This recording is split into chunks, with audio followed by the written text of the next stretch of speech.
Hi friends, today we will talk about how to fix or how to solve the problem of notifications on TikTok. To know how to fix or how to solve notifications on TikTok app, you should just go to settings.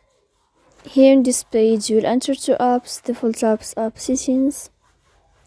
Here in this list, you will enter to the window or to the app of TikTok, and you can click.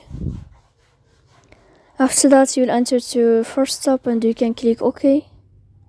Here we'll enter to the window of storage. Then you can click clear cache. Don't click clear data because that can cause you errors in your app.